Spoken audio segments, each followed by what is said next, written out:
इस वीडियो में how to tackle problems relating to reminders पर डिस्कशन हम लोग करेंगे।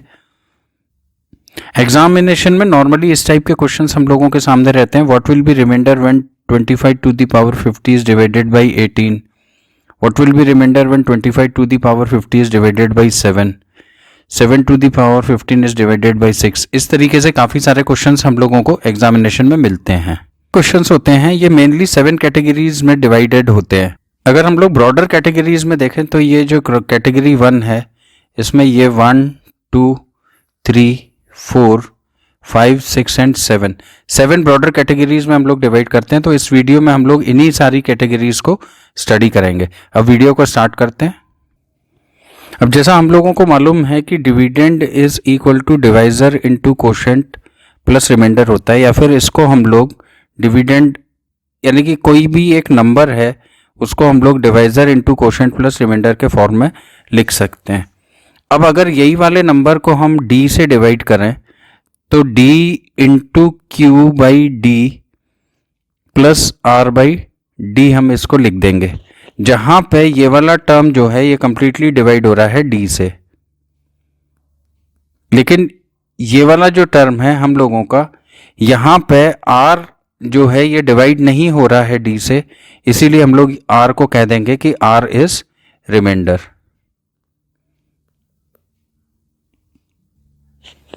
जैसे सपोज करो कि हम लोग एक एग्जाम्पल यहाँ पे लिख लेते हैं। हमने लिखा 30/7 और 30/7 को हम लोग 30 को लिख सकते हैं 28/7, 28 + 2/7, जिसको हम लोग फर्दर अगर लिखें तो 28 + 2/7 लिख सकते हैं। अब ये वाला नंबर 7 4 ज़ा 28 तो कम्प्लीटली डिवाइड हो गया, जो रह गया वो हम लोगों का 2/7 रह गया। तो यहाँ से हम लोगों को 2 रिमाइंडर मिल रहा है। अब एंड में हम लोग r को ही लिखेंगे, r इज फॉर रिमाइंडर। अच्छा, अब इसी में थोड़ा सा अगर हम इसको 30 की पावर स्क्वायर अपॉन 7 कर दें तो ये 28 + 2 का होल स्क्वायर हो जाएगा और अपॉन 7 करेंगे तो यहाँ पे हम लोगों को 28 का होल स्क्वायर मिल जाएगा प्लस 28 इंटू 2 इंटू 2 प्लस 2 का होल स्क्वायर मिल जाएगा और अपॉन 7। इसको अगर हम लोग देखते हैं तो ये 28 का square upon 7 plus 28 into 4/7 plus 4/7 होगा। अब यहाँ पे पहले वाले एक्सप्रेशन में तो ये कम्प्लीटली डिवाइड हो रहा है, दूसरे वाले में भी डिवाइड हो रहा है, यहाँ पे हम लोगों का नहीं डिवाइड हो रहा है, तो यहाँ पे हम लोगों को 4 रिमाइंडर दिखाई दे रहा है। अब अगर यही वाला एक्सप्रेशन हमारे सामने इस तरीके से लिख दिया जाए 30 टू द पावर 26/7, अब इसका एक्सपेंशन तो पॉसिबल नहीं है, इसका एक्सपेंशन करने में तो दिक्कत आने वाली है। तो यहाँ पे हम लोग बाइनोमियल एक्सपेंशन की मदद से इसके एक्सपेंशन को एनालाइज करते हैं। तो अब बाइनोमियल एक्सपेंशन देखते हैं कि बाइनोमियल एक्सपेंशन है क्या। अब बाइनोमियल एक्सपेंशन हम लोगों को x + -y to the power n का ये लंबा सा हम लोगों को एक्सपेंशन मिल रहा है।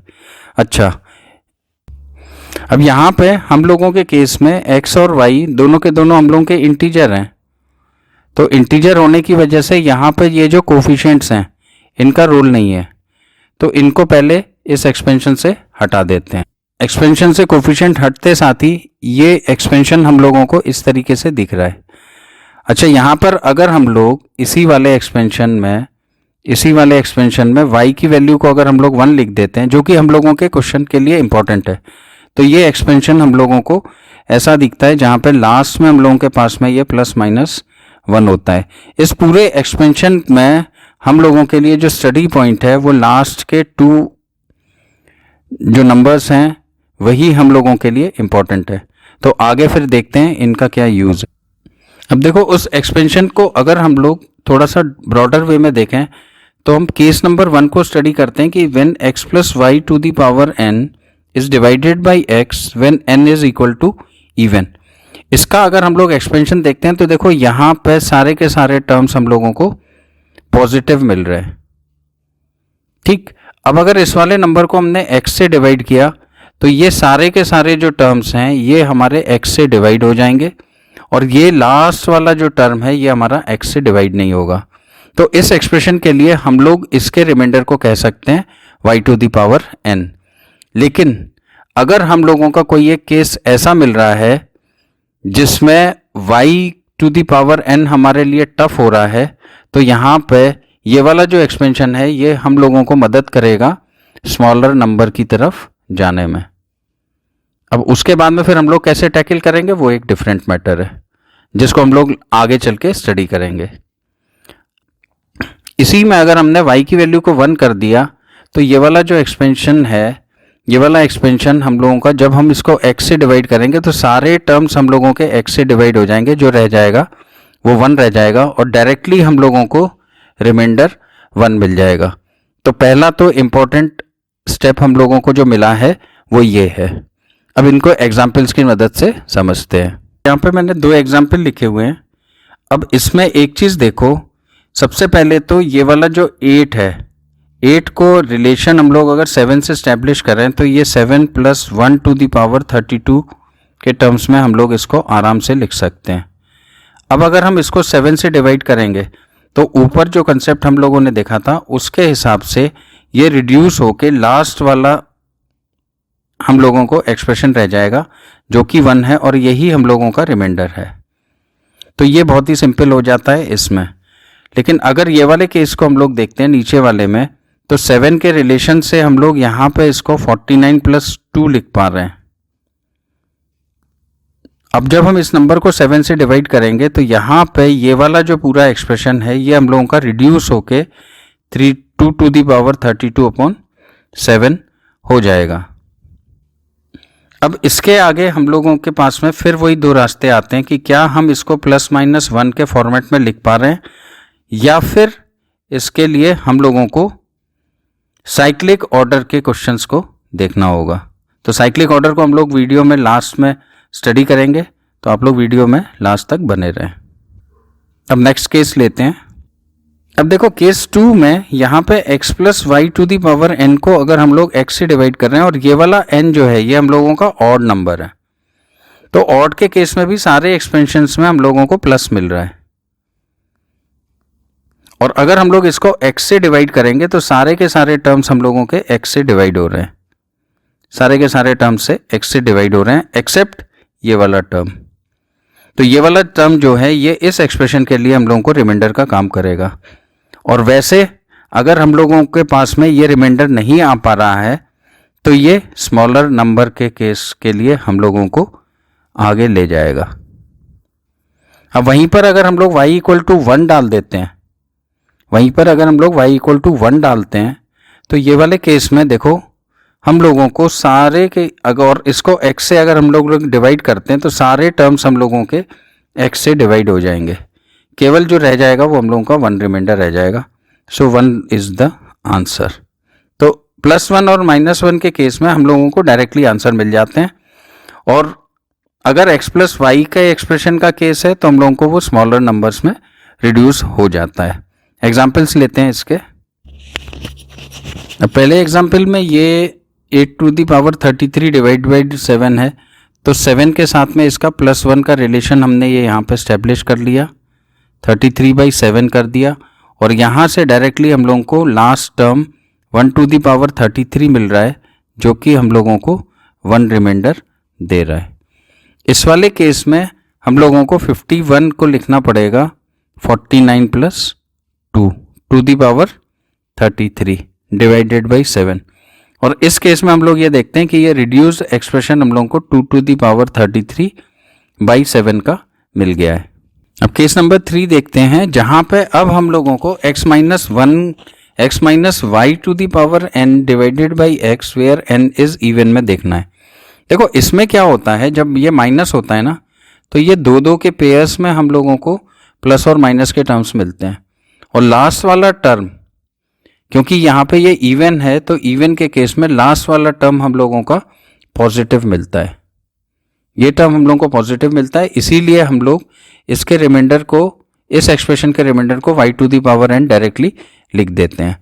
अब y to the power n फिर वही वाली बात है कि ये स्मॉलर एक्सप्रेशन में हम लोगों का कन्वर्ट हो जाता है। उसके बाद में फिर हम लोग उसको अलग तरीके से टैकल कर सकते हैं। अब जब हमने y इक्वल टू 1 लिख दिया तो ये वाला जो एक्सप्रेशन है देखो x minus 1 to the power n है, लेकिन इसमें लास्ट वाला जो टर्म है ये हम लोगों का अभी भी प्लस पॉजिटिव बना हुआ है और ये +1 है, तो इसमें डायरेक्टली आंसर हम लोगों को +1 का मिल जाएगा रिमाइंडर के तौर पर। एग्जाम्पल ले लेते हैं।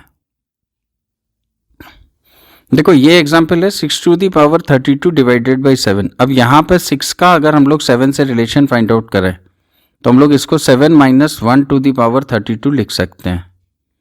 अब इस एक्सप्रेशन को अगर हम लोग 7 से डिवाइड करेंगे तो ये डायरेक्टली हम लोगों को ये मालूम है कि लास्ट वाला जो टर्म है इवन के केस में हम लोगों को +1 मिलता है, तो रिमाइंडर हम लोगों का आंसर हो जाएगा 1।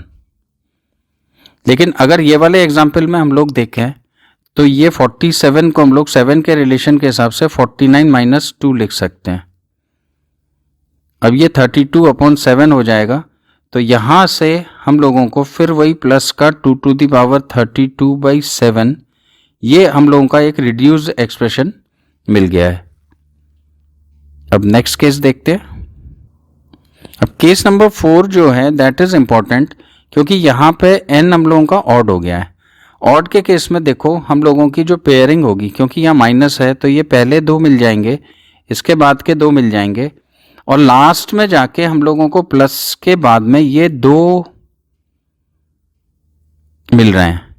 इसीलिए इस एक्सप्रेशन का जो रिमाइंडर होगा ये हम लोगों का x into y to the power n minus 1 minus का y to the power n होगा। कुछ लोग इसको नेगेटिव रिमाइंडर ले लेते हैं, लेकिन इसको इसी तरीके से अंडरस्टैंड करने से बेटर रहेगा। अब आगे अगर हम लोग y इक्वल टू 1 डालते हैं तो y इक्वल टू 1 के केस में ये क्या हो जाएगा एक्सप्रेशन, देखो x minus 1 to the power n अगर हमने यहाँ डाला तो लास्ट वाला एक्सप्रेशन हम लोगों को x माइनस 1 का मिलेगा, जो कि हम लोगों का रिमाइंडर के तौर पर काम करेगा। एग्जाम्पल ले लेते हैं। अब एग्जाम्पल में क्योंकि डिवाइजर के रिलेशन हम लोगों को निकालना है तो ये 7 minus 1 to the power 33 divided by 7 है। यहाँ से हम लोगों को 7 माइनस 1 दैट मीन्स हम लोगों का 6 रिमाइंडर हो जाएगा।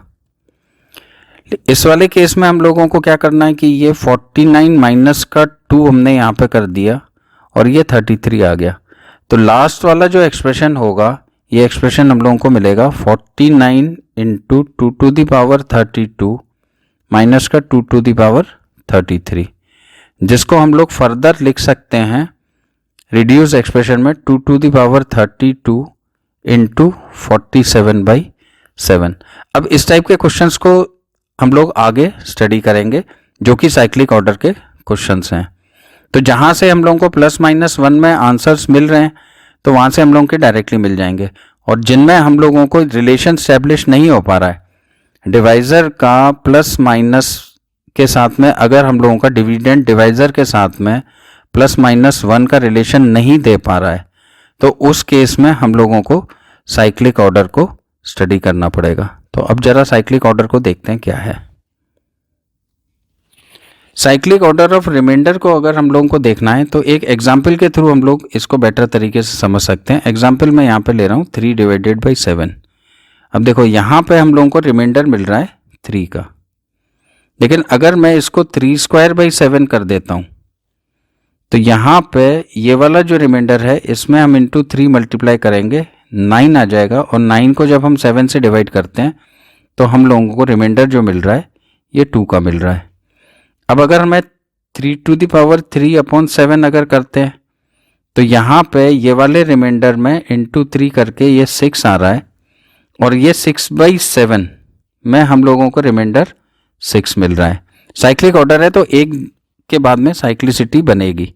अब अगर हम इसको 3 टू दी पावर 4 अपॉन 7 करते हैं तो 6 इंटू 3 के हिसाब से 18 आ जाएगा, और 18 को जब हम 7 से डिवाइड करेंगे तो रिमाइंडर 7 टू ज़ा 14 के साथ में रिमाइंडर हम लोगों को 4 दे जाएगा।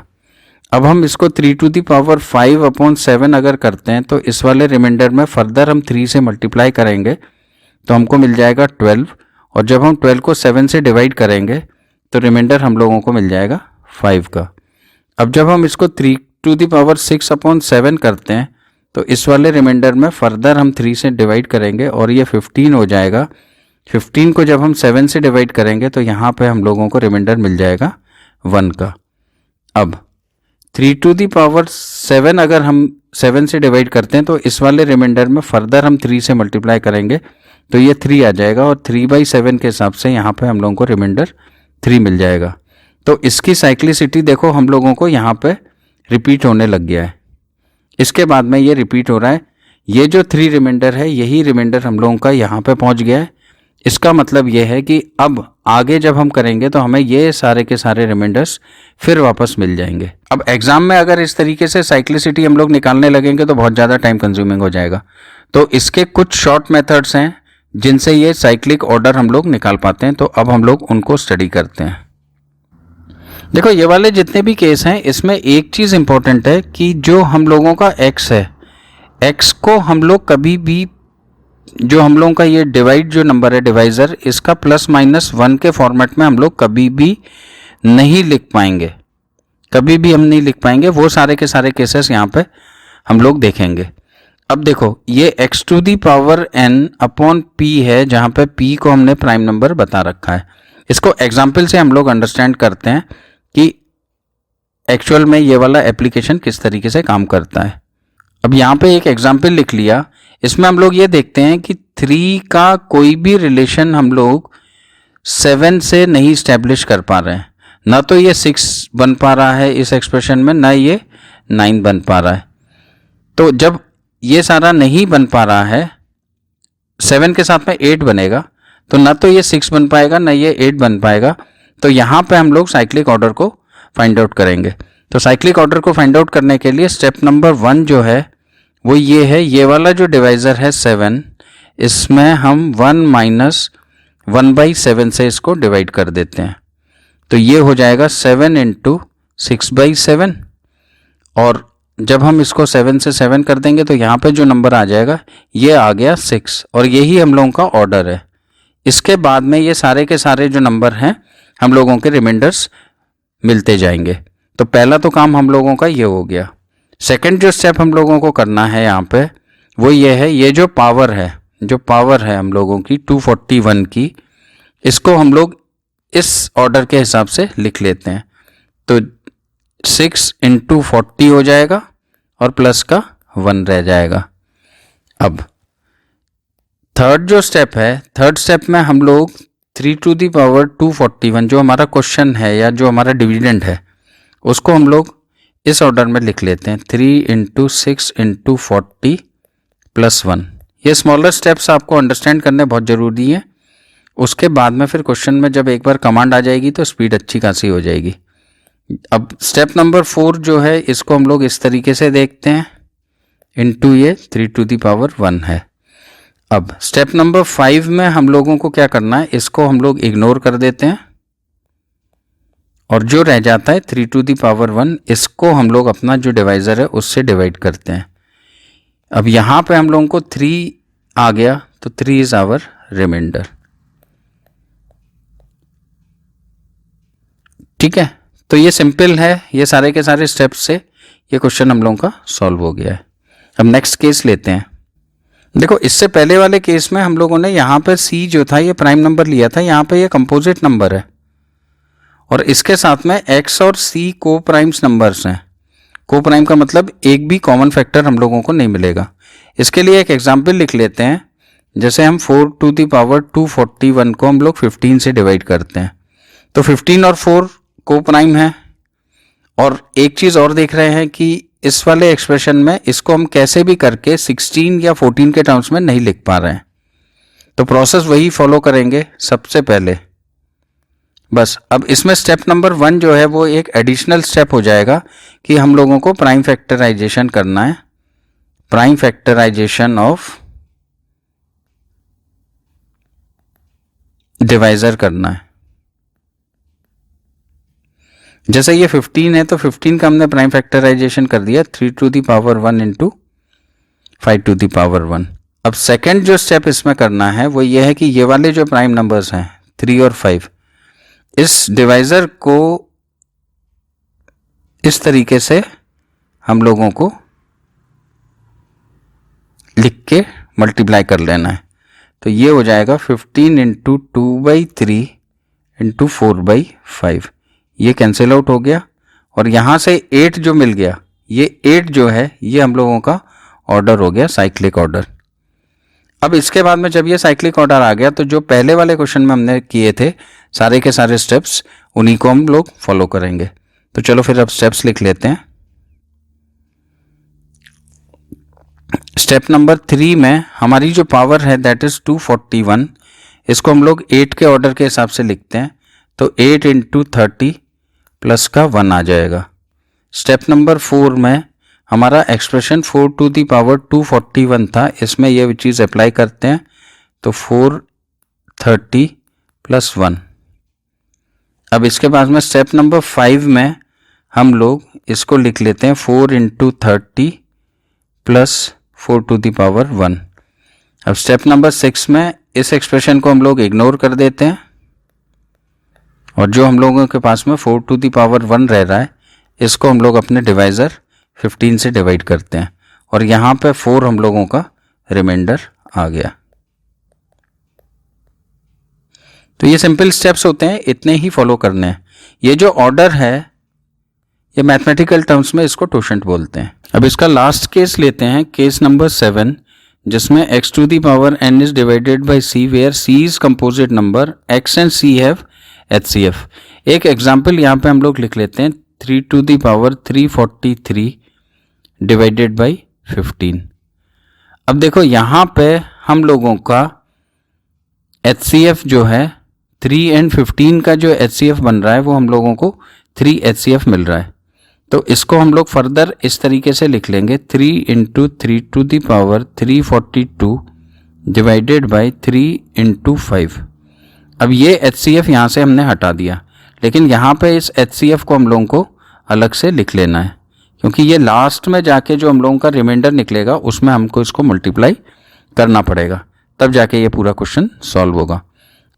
अब ये जो बन गया ये हम लोगों का बन गया 342 डिवाइडेड बाई 5। ठीक, अब यहाँ पे ये 5 है तो अब फटाफट कर लेते हैं। 5 इंटू 1 माइनस 1/5 के हिसाब से हम लोगों को 4 मिल गया, जो कि साइक्लिक ऑर्डर है। तो 342 को हम लोग अगर लिखते हैं तो 342 को हम लोग लिखेंगे तो 4 इंटू 85 प्लस का 2 हम लोग यहाँ पे लिख देते हैं। अब इसको और अगर देखेंगे तो पहले वाला तो इग्नोर हो जाएगा और हम लोगों को यहाँ पे 3 स्क्वायर मिल जाएगा, जो कि 9 हो जाएगा। अब ये वाला हाईएस्ट कॉमन फैक्टर इसमें मल्टीप्लाई करते हैं तो 9 इंटू 3 के हिसाब से ये आ जाएगा 27। और जब हम लोग इसको 15 से डिवाइड करेंगे तो यहाँ पे जो रिमाइंडर मिल जाएगा ये हम लोगों को मिल जाएगा 12 विल बी आवर रिमाइंडर। तो ये क्वेश्चन हम लोगों के इस तरीके से इन रिमाइंडर्स को टैकल करेंगे। आगे के वीडियो में हम लोग इसकी प्रैक्टिस एक्सरसाइज को देखेंगे। अपने नोट्स बना लीजिए, अपने दोस्तों में इसको शेयर कर लीजिए और इस टॉपिक को बहुत ही सीरियसली लीजिए। हर एग्जामिनेशन में ये वाले इस टाइप के क्वेश्चंस बहुत ज़्यादा पूछे जाते हैं। जय हिंद, जय भारत।